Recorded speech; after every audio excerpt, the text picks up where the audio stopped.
Hello,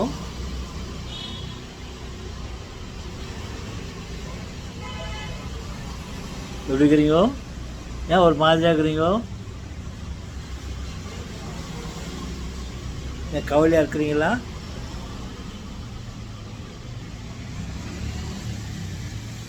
okay, கவலைப்படாதீங்க.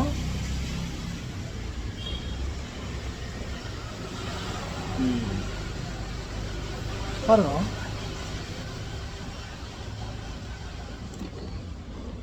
நம்ம கவலைப்படுறதுனால எதுவுமே சாதிக்க முடியாது. கவலைன்றது அது ஒரு விதமான பயங்கரமான நோய். அது கவலைப்பட்டால் நம்ம உடலையே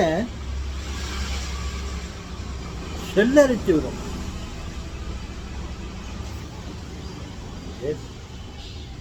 அது இந்த ஒயிட் ஆன்ஸ் செல்லு சொன்னால் கேன்சர்,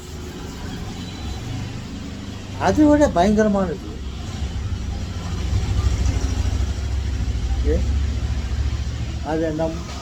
அதை நம்மக்கிட்ட நாட விட்டால் நம்மளைய அழித்து விடும். உனக்கு ஒரு பெரிய நஷ்டம் வந்தால் கூட நீங்கள் ஏதோ ஒரு சின்ன கவலை, ஒரு விஷயத்த நினச்சிக்கின்னு ஏதோ கவலைப்பட்டு இருக்கிற மாதிரி எனக்கு தெரியுது. வேண்டாம், கவலைப்படாதீங்க. என்ன சார் சும்மா உக்காந்து நான் சொல்லின்னுக்கிறீங்க? வயிறு நோவுக்காரனுக்கு தான் வயிறு நோவு தெரியும். அவன் தான் தெரியும் என்ன பண்ணுறது வயிறு நோவுன்னு. நீங்கள் உக்காந்து சொல்கிறீங்க கவலைப்படாதீங்கன்னு. ஆமாம், நீங்கள் கவலைப்படுறதுனால உங்களுக்கு வயிறு நோவு போயிடாது, புற்றுநோய் வரும். சார் பயங்கரமாக சொல்கிறீங்களோ? ஆமாம், உங்களுக்கு வயிற்று நோய் வந்துச்சா, ஏதாவது டாக்டர் இருக்கார், அவரை அணுகி உங்களுடைய பிரச்சனை சொல்லுங்க, வைத்தியம் பார்ப்பாங்க. மருந்து அறையில் கொடுத்து உங்கள் வயிற்று நோயை கம்மி பண்ணுவாங்க. அதை விட்டுட்டு நீங்கள் கவலைப்படுறதுக்காருங்க. இல்லை வேறு ஏதாவது ப்ராப்ளம் இருந்துச்சுன்னா அதுக்கு ஒரு சொல்யூஷன் இருக்குது, அதை நாடலாம். சும்மா கவலைப்படுறதுனால நம்ம காசு கொடுக்காதே பிரச்சனையாகும், சம்பாதிக்கின்றது. பாருங்க, அதிகபட்சமாக சொல்லணுன்னா கவலைப்படாதீங்கன்னு அதிகபட்சமாக நம்ம சொல்லணுன்னாக்கா கப்பல் வியாபாரிகள் இருக்காங்க. கப்பலில் வியாபாரம் பண்ணுறவங்க அவங்களாம் பெரிய வியாபாரி. அந்த கப்பலில் பலதரப்பட்ட சரக்குகள் கொண்டு வருவாங்க, கொண்டு போவாங்க. அது வியாபாரத்துக்கு பயன்படுத்துகிறாங்க. விளைவுன்ற பொருள்களெல்லாம் வச்சுருப்பாங்க. சிறிய பொருள்லேருந்து பெரிய பொருள் வரையும் அதில் வச்சுட்டு அதை ஒரு நாட்டிலேருந்து மற்ற நாட்டுக்கு, ஒரு ஸ்டேட்லேருந்து மற்ற ஸ்டேட்டுக்கு அதை கொண்டு போவாங்க வியாபாரம் பண்ணுறது. அப்பேற்பட்ட பொருள்களுடைய கப்பல் கவிழ்ந்துட்டாலும், ஏதோ ஒரு தடங்கள், ஏதோ ஒரு உள்ள இருக்கிற மலை மோதி கப்பல், அந்த கப்பல் கவிழ்ந்துட்டாலும், இல்லை ஒரு பெரிய ஃபிஷ் மீன் அது தலை விட்டு அந்த கப்பலை பறிச்சுட்டாலும், இந்த கப்பல் கவிழ்ந்து போச்சுன்னா கூட நீ கவலைப்படாத அப்படின்றாங்க.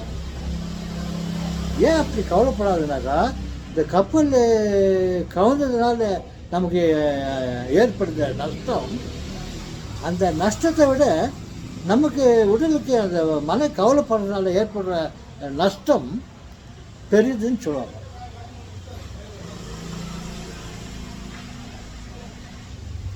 பொருள்கள் வீணாகி போச்சு, நஷ்டத்துக்குள்ளாயிடுச்சு அப்படின்னு ஒரு நிலைமை வந்தாக்கா அதை காசு வெள்ளி பணம் கொடுத்து அந்த பொருள்களாம் வாங்கிக்கலாம். ஆனால் இந்த மனம் சாய்ந்து போனால் என்ன ஆகலாம்? கேன்சர் வரும். மலை மவுண்டன் மலை சாய்ந்து போனால், மலை சாய்ந்து போகுமா? சாயாது. அப்பேற்பட்ட மலை சாய்ந்து போனால் கூட சிலையாகலாம். அந்த கல்லுங்களை வச்சுக்கிட்டு சிலையா விலை உயர்ந்த சிலைகளை பண்ணலாம். மலை சாய்ந்து போனால் சிலை ஆகலாம். இந்த மனம் சாய்ந்து போனால் என்ன ஆகலாம்? மனசு சோர்ந்து போயிட்டா, மனசு கஷ்டம் வந்துட்டா கேன்சர். நம் உயிரையும் விட வேண்டிய நிலைமை வந்துடும். உயிரில் தானேப்பா நீ மற்றதெல்லாம் வாங்கலாம், கப்பலில் கலந்ததெல்லாம் நஷ்டம் அதெல்லாம் வாங்கலாம்.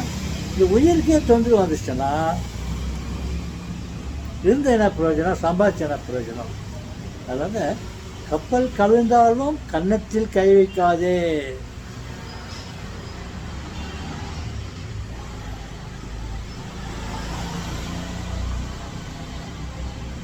அப்படின்னு கன்னத்தில் கை வைக்காத. உன்னுடைய கவலைக்கு அது உரம் போட்ட மாதிரி அது வேலை செய்யும். வந்ததை வரவில் வைப்போம், போனதை செலவில் வைப்போம். அதை நம்ம நெக்லெக்ட் பண்ணிடணும். நான் சொல்கிறது ரொம்ப என்னுடைய அளவில் ரொம்ப சுலபமான ஈஸியாக இருக்கிற மாதிரி நான் பேசுகிறேன்.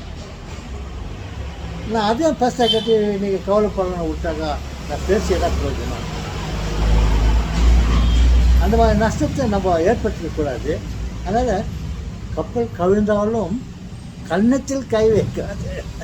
கவலைப்படுறதோடு இல்லாத ஆயிடுச்சு யோசனை தான் அது கேன்சரை விட பயங்கரமானதான். முயற்சி பண்ணலாமா?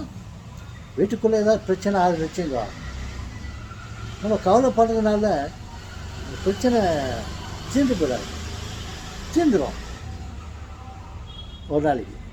அதனால் கவலைப்பட்டுருந்தா வேண்டாம். நான் அழுதுன்னு சொன்னேன்.